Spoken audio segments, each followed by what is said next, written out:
It is Thursday, and that means it's time for Caroline Heldman, professor of critical theory and social justice at Occidental College. She is here to break down the week's political headlines, and there is never a dull moment. Good morning, Caroline. Good morning, Giselle. Great to see you.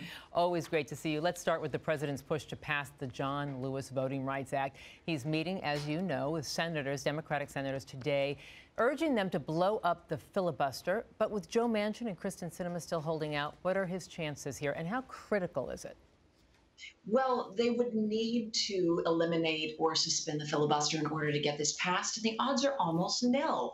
As you point out, Senators Sinema and Manchin, both Democrats, do not want to get rid of the filibuster. So at this point, I would say that Biden has a better shot of trying to get some centrist Republicans, perhaps a Mitt Romney or a Susan Collins on board in order to pass this major legislation. But it won't pass unless they do that. And so it doesn't pass. What then happens to the Biden administration? Well, in 19 states, Republican legislatures have limited voting rights. They have intentionally tried to make it more difficult to vote in those states, especially for voters of color. And so it means that the midterm elections will likely be affected. So Senate Majority Leader Chuck Schumer and the president, they're going to team up to try and bring a vote to the floor anyway on Martin Luther King Day. And they're planning to show those who vote no to the nation. Why is that significant?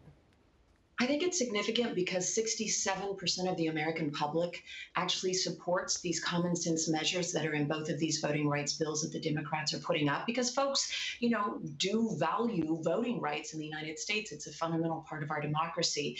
But Giselle, as you point out, this is really just kind of a public display to put Republicans out front and center who are opposing these common sense protections on voting rights. But at the end of the day, it won't actually have much of an effect beyond perhaps a momentary effect on public opinion. So Mitch McConnell went on the Senate floor in a really fiery speech saying President Biden's speech on voting rights and blowing up the filibuster and the dagger to the throat of democracy. He said that it was beneath the office of the presidency and was very unpresidential. Help our viewers understand this strong Republican opposition, especially when in the past they've voted bipartisan for voting rights.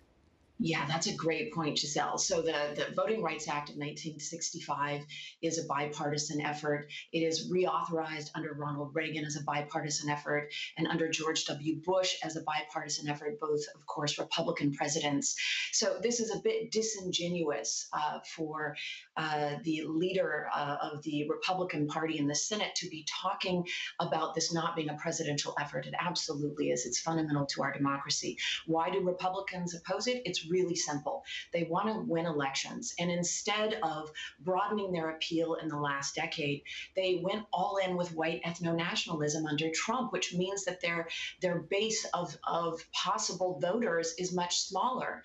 And so now they are trying to shift the rules in order to disenfranchise Black voters in Georgia and Latino voters in Texas. I mean, they're not being shy about this.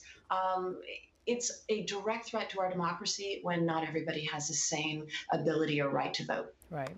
Let's turn now to the January 6th committee. House Minority Leader Kevin McCarthy is declining to cooperate with the committee. In May, he said he would cooperate. CNN has reported that McCarthy and former President Trump had a shouting match on January 6th, as you know. What is your take on all this? Yeah, Kevin McCarthy supposedly said, look, it's not going to happen today to President Trump. He also asked Trump to intervene. So it is, very worrisome that he won't go before the committee and share that information.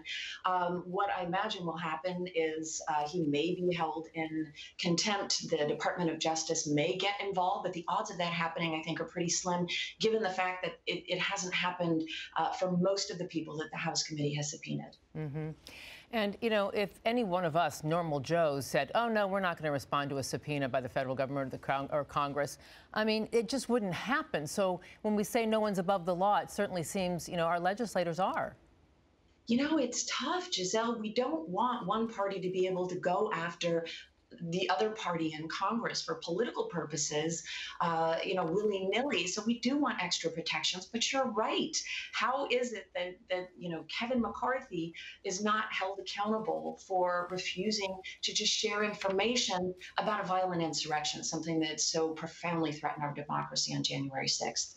And what did you make of Dr. Fauci fighting back against Rand Paul when he said, listen, your rhetoric is really causing threats to my life? What did you make of that? Well, the partisanship of COVID-19 means that Republicans or folks in counties that voted Republican are dying at 3 times the rate of folks who voted in Democratic counties.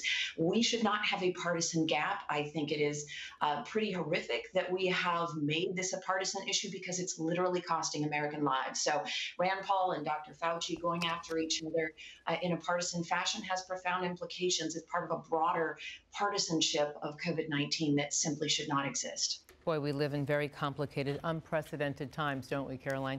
Listen, thank you so much. Every Thursday morning, we get your insight and perspective, and it so helps all of us. So thank you very much, and we'll see you soon, I'm sure. All right, we'll be right back, everyone. This is Your Morning on Spectrum News 1. Take a look at this glorious start to a brand new day. The sun is just beautifying our Southland. We'll be right back.